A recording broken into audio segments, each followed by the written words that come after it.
Hello दोस्तों। आज हम गीक्स फॉर गीक्स का problem of the day in ME का सॉल्यूशन डिस्कस करेंगे। तो चलते हैं, प्रॉब्लम स्टेटमेंट देखते हैं। इस प्रॉब्लम के स्टेटमेंट को यदि आप समझना चाहें तो इस प्रॉब्लम में हमें एक n क्रॉस m साइज का ग्रीक लैंड गिवन होगा और मान लीजिए उस ग्रीक लैंड में आप रहते हैं और इस ग्रीक लैंड में k इनेमी भी गिवन होंगे जो k डिफरेंट पोजीशन पर रहते हैं। इसका मतलब मान लीजिए यदि आपके पास जो ग्रीकलैंड गिवन है वो कुछ इस तरीके से 3x3 साइज का गिवन है और इसमें एक इनेमी इस पोजीशन पर रहता है। तो इसका मतलब ये हुआ कि ये इनेमी जिस रो के अकॉर्डिंग और जिस कॉलम के अकॉर्डिंग रह रहा है वो उसके लिए है, मतलब वो डेंजर जोन है आपके लिए, आप उस एरिया में नहीं जा सकते हैं। और हमें इस गीक लैंड में ये फाइंड करना है कि आपके लिए सेफ जोन का एरिया कौन कौन सा है और उस एरिया में मैक्सिमम एरिया का वैल्यू क्या है, वही हमें as a answer output return करना है। जैसे इस बातों को यदि आप एग्जांपल फर्स्ट से समझे तो यहाँ पर देख सकते हैं हमें जो n और m का वैल्यू गिवन है वो 2 है, मतलब 2x2 साइज का हमें गीकलैंड गिवन है और k का वैल्यू 1 है, मतलब एक इनमी है जो कि 2,2 पर रहता है, मतलब इस पोजीशन पर हमारा इनमी रहता है। इसका मतलब इस रो के अकॉर्डिंग और इस कॉलम के अकॉर्डिंग अनसेफ एरिया है। तो यहाँ पर आप देख सकते हैं सिर्फ और सिर्फ एक लेंथ का एरिया, ये ग्रिड हमारा सेफ जोन का है, इसीलिए आंसर हमारा एज ए 1 आउटपुट किया गया है। सिमिलरली यदि एग्जांपल 2 को देखें तो यहाँ पर हमें जो गीकलैंड का साइज गिवन है वो 3x3 का गिवन है जो कि इस तरीके से है और यहाँ पर भी हमें k का वैल्यू 1 है जो कि 3,3 पर इनेमी रहता है, मतलब इस पोजीशन पर हमारा इनेमी है। अब यदि यहाँ पर आप देखें तो इस रो के कॉरस्पॉन्डिंग और इस रो कॉलम के कॉरस्पॉन्डिंग आप नहीं जा सकते हैं, तो हमारे पास सिर्फ और सिर्फ इतना 4 लेंथ का एरिया सेफ बचा है। तो इसलिए इस केस में हमारा आंसर 4 आउट किया गया है। अब यदि यहाँ पर आप इस प्रॉब्लम के लिए कंस्ट्रेंट देखें तो ये कुछ है, इसमें आप देख सकते हैं एनएम का मैक्सिमम वैल्यू 10⁴ है जो कि ये इंडिकेट करता है कि हम ब्रूट फोर्स अप्रोच यहाँ पर अप्लाई नहीं कर सकते हैं, वो हमें टीएलई देगा। तो हमें सॉल्व करना है इस प्रॉब्लम को के लॉग के और बिग ऑफ के एक्स्ट्रा स्पेस में। तो चलते हैं इस प्रॉब्लम को इस गिवन टाइम कम्प्लेक्सिटी और ऑक्सिलरी स्पेस में कैसे सॉल्व कर पाएंगे वो देखते हैं। यहाँ पर हमने एक 8x9 साइज का गीकलैंड लिया है जो कि यहाँ पर देख सकते हैं। इसमें हमने 3 डिफरेंट एनएमई पुट किए हैं जो कि यहाँ पर येलो कलर से डिनोटेड है और किस ग्रीड में वो रह रहे हैं वो आप यहाँ पर देख सकते हैं। अब यदि आप यहाँ पर ये देखें कि हम किस किस कॉलम के अकॉर्डिंग नहीं रह सकते हैं, मतलब हमारे लिए कौन सा रो और कौन सा कॉलम डेंजर है वो हमारा देख सकते हैं। ये सारे रेड कलर से जो कॉलम और रो इंडिकेटेड है वो डेंजर जोन है, तो इस रो और कॉलम में हम नहीं रह सकते। और ये हम जानते हैं कि एरिया का फार्मूला हमें कॉलम लेंथ और रो लेंथ का प्रोडक्ट होता है। तो यदि इस गीकलैंड में अब हम ये देखें कि हमारे पास कौन कौन सा एरिया है जो कि सेफ है, तो वो आप देख सकते हैं ये 6 डिफरेंट एरिया ग्रीन कलर से जो डिनोटेड है वो हमारे लिए सेफ है और इन्हीं में ही हमें मैक्सिमम एरिया कौन कौन सा है वो फाइंड करने हैं। और यहाँ पर अब ये देखें कि इस सभी का वैल्यू क्या है, तो वो कुछ इस तरीके से है जो कि आप यहाँ पर देख सकते हैं। इस एरिया का वैल्यू 2 है, इसका भी 2 है, इस एरिया का वैल्यू 8 है, इसका 3 है, इसका 3 है और इसका 12 है। और इस केस के लिए आंसर हमारा 12 होगा क्योंकि मैक्सिमम एरिया हमारा 12 आ रहा है। अब यदि आप यहाँ पर ये देखें कि इस एरिया को ही हमें मैक्सिमाइज करना है, तो इसका मतलब ये जो कॉलम लेंथ है और रो लेंथ है इसे ही मैक्सिमाइज करना होगा, तभी तो एरिया मैक्सिमम होगा। तो हमारा जो फार्मूला रिड्यूस हो गया वो तरीके से रिड्यूस हो गया। और यहाँ पर आप देख सकते हैं रो का लेंथ 2 है और कॉलम का लेंथ 4 है, तो इसीलिए 4 × 2 हमारा 8 हुआ, तो एरिया 8 आया। तो इस गिवन प्रॉब्लम में सिंपली हमें अब मैक्सिमम कॉलम लेंथ क्या है और मैक्सिमम रो लेंथ क्या है ये फाइंड करना रह गया। अब मैक्सिमम कॉलम लेंथ हम इजिली फाइंड कर सकते हैं। ये जो इनेमी नाम का गिवन एरे होगा, हमें उस गिवन एरे को यदि कॉलम के वाइज आप सॉर्ट कर दें, जैसे यहाँ पर जो इनेमी गिवन है फर्स्ट में वो इस पोजीशन पर है। अब यदि हम लेंथ फाइंड करना चाहें तो हमारे पास स्टार्टिंग के केस में यहाँ से यहाँ तक का लेंथ हम कंसीडर कर सकते हैं कॉलम का, जो कि 1 होगा। सिमिलरली उसके बाद हमारा जो इनेमी है वो इस पोजीशन पर है, क्योंकि हमने कॉलम बाय सॉर्ट कर रखा है, और उसका जो लेंथ होगा वो इस दोनों के डिफरेंस होंगे जो कि 1 आएंगे। सिमिलरली इस इनेमी के बाद हमारा ये इनेमी आएगा, और यहाँ पर लेंथ हम फाइंड करें कॉलम का तो वो 0 आएगा, क्योंकि इसके बीच में कोई कॉलम एग्जिस्ट ही नहीं कर रहा है। और उसके बाद हमारा इनेमी कहाँ रहेगा, उसके बाद इनेमी है ही नहीं। तो हम इस ग्रिड के लास्ट में आ गए, जो कि m+1 का वैल्यू होगा, मतलब इसके आउट हम नहीं जा सकते हैं। और इसमें यदि आप लास्ट वाले जो आए हैं इनेमी उनके कॉलम में माइनस कर दें तो ये हमारा इसका लेंथ आ जाएगा, जो कि इस केस में 4 होगा। और ये 1 1 0 और 4 जो आए इन सभी का मैक्सिमम फाइंड करें तो वो हमारा मैक्सिमम कॉलम लेंथ हो जाएगा। तो सिमिलर वेज में यदि आपको रो वाइज में इस इनेमी एरे को सॉर्ट करके दे दे और आप उसको टॉप टू डाउन ट्रैवर्स करें तो सिमिलरली आप मैक्सिमम रो लेंथ क्या होगा वो भी फाइंड कर सकते हैं।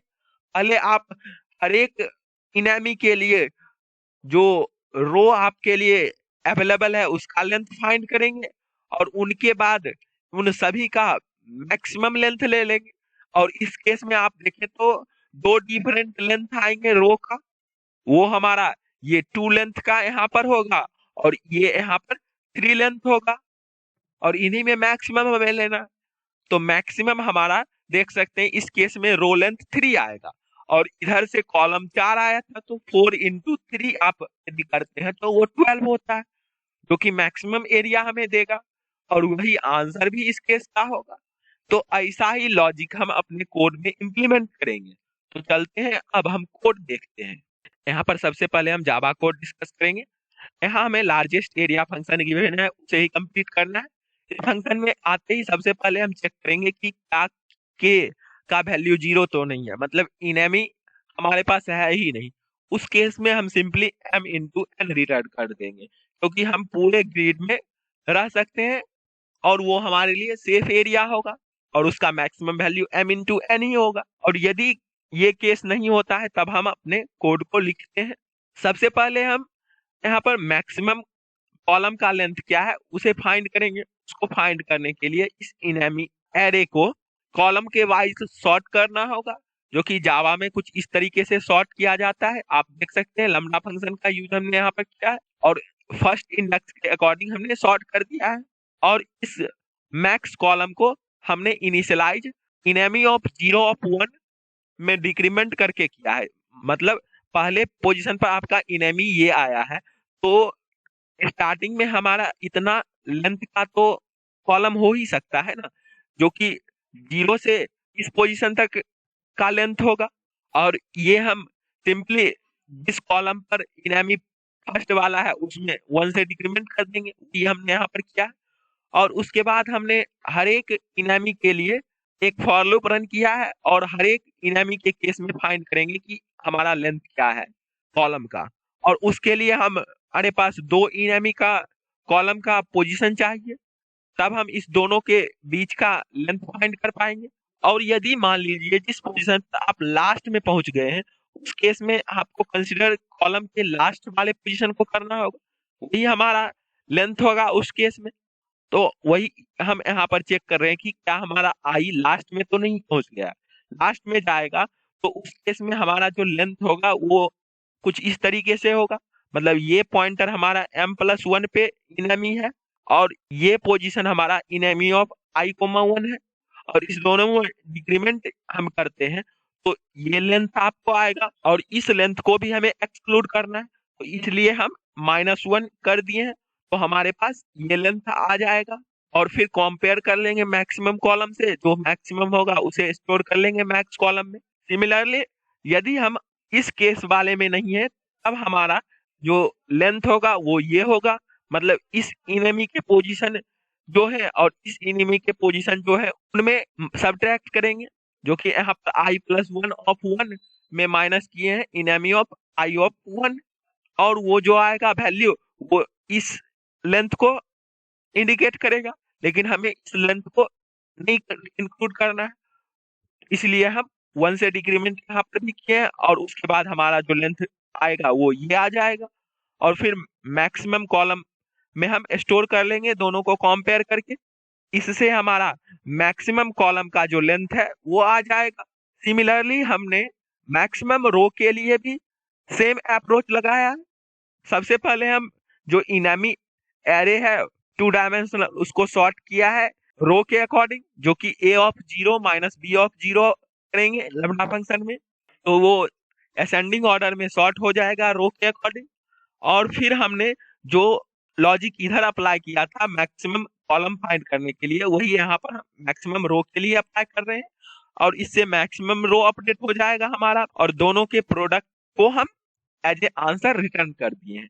तो इस कोड को सबमिट करते हैं और देखते हैं कि क्या ये रन होता है।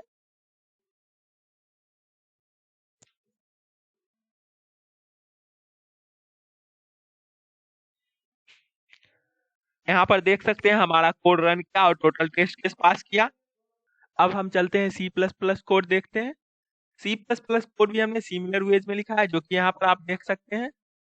यहाँ पर भी हमने सबसे पहले चेक किया कि के 0 तो नहीं है, 0 होगा तो m×n रिटर्न करेंगे, और उसके बाद यहाँ पर सिर्फ हम डिफरेंस किया कि कॉलम और रो के अकॉर्डिंग एक नया वेक्टर इनिशियलाइज किया, और इनेमी के कॉलम और रो के जो वैल्यू है उसे कॉल में और रो में स्टोर किया है, और उसके लिए हम एक फॉर लूप रन किए, जो कि यहाँ पर देख सकते हैं a ऑफ 0 को रो में पुट किया है और a ऑफ 1 को कॉल में पुट किया है, और फिर हम आगे सिमिलर वेज में जैसा जावा में लिखा था कोड वैसा ही लिखा है। पहले हम मैक्सिमम कॉलम का लेंथ फाइंड करेंगे, उसके लिए ये जो कॉल वेक्टर है उसे सॉर्ट किया है, और फिर आगे सिमिलर वेज में प्रोसीड किया है। फिर मैक्सिमम रो के लिए हम पहले इस रो वेक्टर जो है उसको सॉर्ट कर दिया है, और फिर सिमिलर वेज में प्रोसीड किया, और लास्ट में मैक्सिमम रो इनटू मैक्सिमम कॉलम रिटर्न किया है। तो इस कोड को सबमिट करके देखते हैं और देखते हैं कि क्या इस लैंग्वेज में रन करता है। तो यहाँ पर देख सकते हैं हमारा टोटल टेस्ट केस पास किया इस लैंग्वेज में भी। अब यदि इस दोनों डिफरेंट लैंग्वेज के कोड का टाइम कम्प्लेक्सिटी एनालाइज करना चाहें, तो हमारा टाइम कम्प्लेक्सिटी के लॉग के होगा, क्योंकि जो इनामी का लेंथ है उसमें ही हम सिर्फ सॉर्टिंग कर रहे हैं या फिर उसी को ट्रेवर्स कर रहे हैं, और वो के लेंथ का है, तो ओवरऑल कम्प्लेक्सिटी हमारा के लॉग के होगा।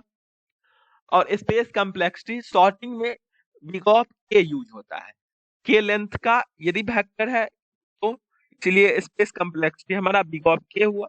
तो आई होप आपको ये दोनों डिफरेंट लैंग्वेज के कोड और लॉजिक समझ आए होंगे। तो फिर मिलते हैं किसी अगले वीडियो के साथ, तब तक के लिए कोडिंग करते रहिए, बेस्ट ऑफ लक। और हम इस दोनों डिफरेंट लैंग्वेज के कोड का लिंक डिस्क्रिप्शन बॉक्स में प्रोवाइड कर देंगे, तो आप वहां से चेक कर सकते हैं। और आप अपना कमेंट सेक्शन में फीडबैक जरूर दें कि इस वीडियो में क्या लैक है, तो हम उसी अकॉर्डिंग अपने वीडियो को इम्प्रूव करेंगे आपके लिए। Thank you for watching this video.